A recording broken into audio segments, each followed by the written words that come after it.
CCTV footage showed people that looked like they had just left a film set, but in reality, they were stone-cold gangsters that were not fazed by anything.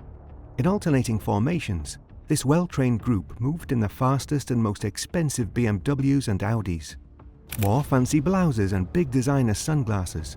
But we all know looks can be deceiving, because meanwhile, they were linked to 8 highly violent and well-planned robberies across 3 countries. That was not all either. They also committed over 40 smaller crimes. This gang was beyond ruthless and unstoppable, and their name came from one of the biggest gangster movies ever. This is the incredible story of the Scarface gang. It was early 2011 when a gang of criminals started to grab the attention of the Belgian police. This was not something they had seen before. This gang operated in different formations and seemed highly orchestrated. Sometimes the crimes would only be committed by 2 of the members, sometimes by 6. It wasn't rare for a woman to be involved in the crimes either. They operated mainly from Belgium, but they would not hesitate to commit crimes in neighboring countries, such as the Netherlands or France. Wherever there was money to be made, the gang followed. The first crimes that got them noticed by Belgian police were pretty small and insignificant. Nothing compared to what they would later get into, because in less than half a year, they would go from small crimes to a few of the biggest and most violent cases we have seen thus far. Let's go back to the 16th of February 2011 in Zulte, Belgium, where it all began. A beautiful and rare BMW M5 with more than 500 horsepower was put up for sale. A few days after the advertisement went live on the internet, 2 men arrived to have a look at the car. They carefully parked their Volkswagen Golf and got out. The owner of the M5 proceeded to give the 2 men a small tour around the car. According to him, they seemed genuinely interested. One of the 2 men started to haggle about the price of the car. All of a sudden, he also wanted to double-check the chassis number, among other things. Just to be sure, he said. But then as the owner bent over to open up the bonnet to show the chassis number, he felt a gun pointed in his back. In a desperate attempt, the owner tried to fight the 2 men off, but ultimately had to hand over the keys as he seriously feared for his life. The 2 quickly got back in the cars and drove off. After about 5 kilometers, they set the Volkswagen Golf afire and proceeded to take off in the insanely fast BMW M5. This was just the start of what was to come. The BMW M5 would go on to become vital for everything else that happened afterwards. Because just 3 days later, the BMW turned up again, this time in Wallonia, Belgium. At around 6:15 in the evening, the BMW aggressively came to a halt in front of the Lukoil gas station. 2 masked and armed men hopped out of the car and immediately ran inside. The roles were clear. One of them held the employees hostage as the other one emptied the cash registers. After grabbing the very last penny, they quickly exited the gas station and fled the scene in their getaway car, the BMW. The loot was small, very small actually. According to police officers on site, it was definitely not worth the crime. Less than 24 hours later, the BMW popped up again, this time at an Esso gas station in Wallonia.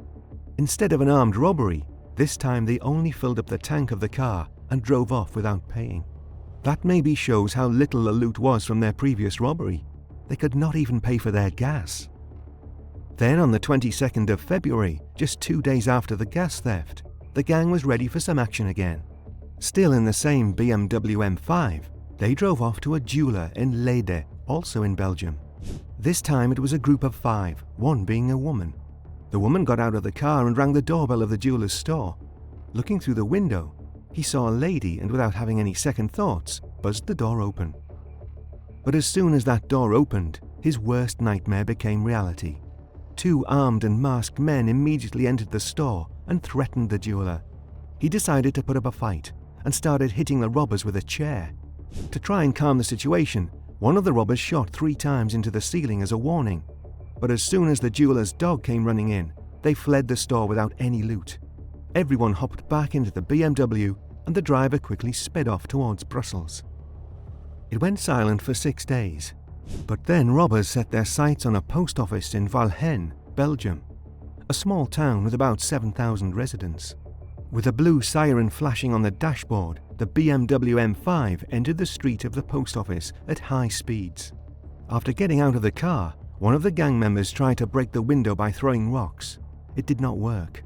He then decided to fire his gun 3 times at the same window, but again, it did not work.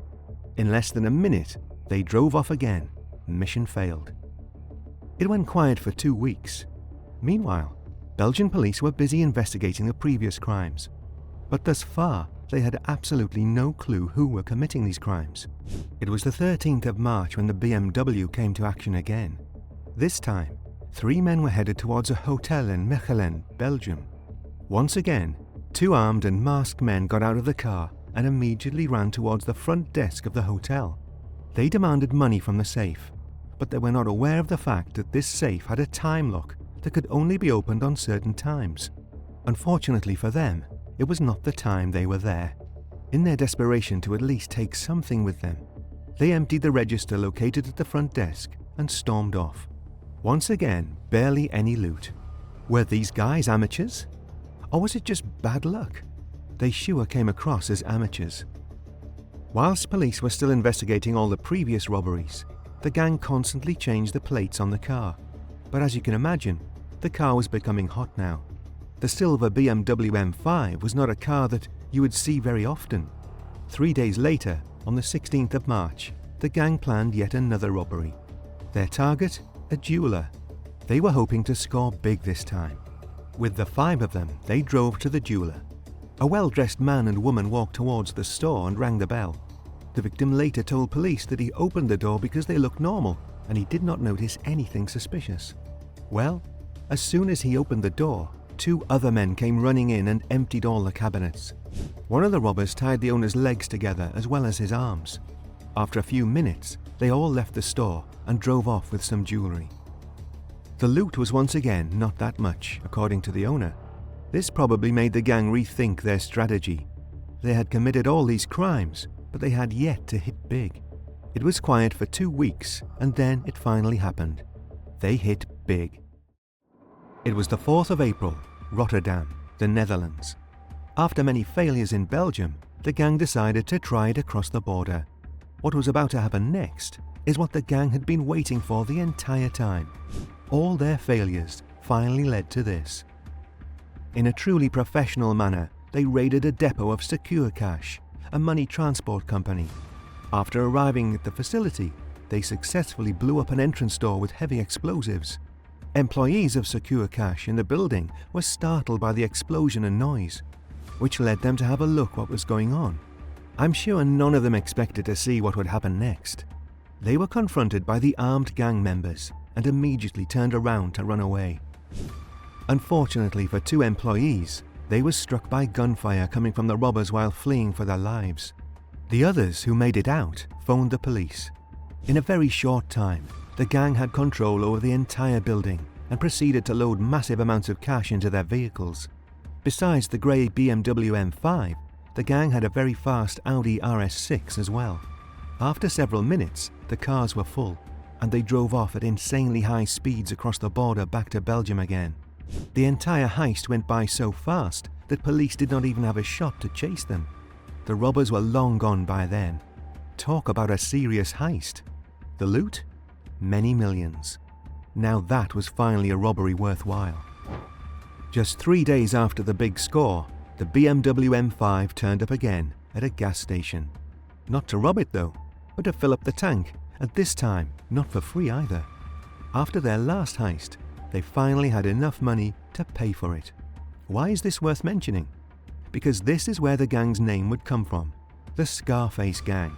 Once finished filling the tank, several members were spotted on CCTV cameras at the gas station wearing rather fancy clothes, so to say.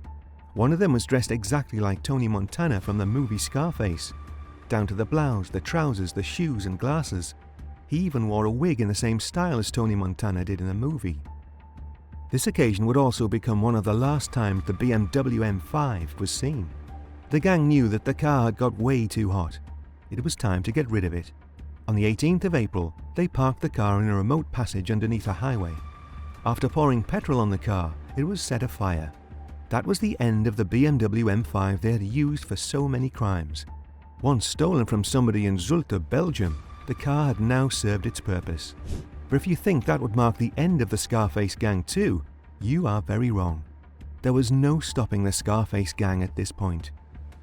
In the next week, there would be another robbery on a money transport company called Loomis, located in France, involving a loot of 2 million euros in cash. They used the same method they did on the secure cash heist: enter the building by using heavy explosives, and immediately go to work and rob as much as possible, as fast as possible. Even though 2 million was nice, they were not satisfied yet. This heist was just the appetizer for what was about to come. The next heist is so next level and really set them up for life. Stick with me. It all happened on the 29th of June 2011 in Amsterdam, the Netherlands. It was a day on which a lot of people did their commute by car because it was predicted to be very bad weather that day. Unfortunately for them, they would spend hours in traffic because of something highly unexpected. Something that made the police shut off an entire highway. In a remote area of Amsterdam, there was a money transport company located that goes by the name of Brinks. Every day, there were multiple heavy armored trucks arriving and leaving the facility, transporting cash between banks, stores, and other companies that used cash. Due to the vast amounts of money inside the building, it was guarded by heavy gates, armored doors, 24/7 camera surveillance, and more. But despite that, there was one group of people who would not back down for all those measures and prepared a heist. It was the Scarface gang. Around 3 o'clock at night, a black and a dark grey Audi drove towards the Brinks' parking lot. Several members got out of the cars and walked towards the Brinks' building. Other members walked towards the roads that surrounded the building. The group that walked towards the building cut the fence open and entered the premises. After a short while, they walked back towards the fence they came through. As tension built, it became clear why they walked away. An enormous explosion ensued, blowing out the entire armored door of the building. The Brinks' employees that were present at the time immediately called the police. While they locked themselves up in an office for safety, the men ran inside and filled big duffel bags full of cash. Police took the emergency call very seriously and immediately sent a lot of officers to the scene. They encountered some serious problems, however. Those men that walked towards the road surrounding the building earlier, remember? They laid out spike strips so that any police vehicle who came in proximity to the building would have flat tires. It was then also discovered that they did the same at the nearest police station. It was later found out that it was done hours before. As a result, that delayed how fast police could arrive at the Brinks' building. The bags were so heavy, they had trouble getting them in the Audis. But after they managed to do so, it was time to flee the scene. While fleeing, they encountered several cop cars, which led to a shootout. One of the Audis managed to escape and police quickly lost sight of them. The other Audi was driving like crazy, using every single horsepower the car had to offer to flee from the chasing police. Police documents later revealed that the Audi reached speeds of 240 kilometers per hour. They went so fast that the police cars in pursuit could not stay close to the car, lost sight, and had to call for helicopter assistance. However, the weather was so bad that the helicopter was not allowed to fly. The robbers knew this. They purposefully waited on a day with such bad weather conditions and heavy winds because it eliminated the chance of being followed by a helicopter. That is how well they planned this heist. What they had not planned, though, was to crash. The weather sure had its benefits, but also big downsides.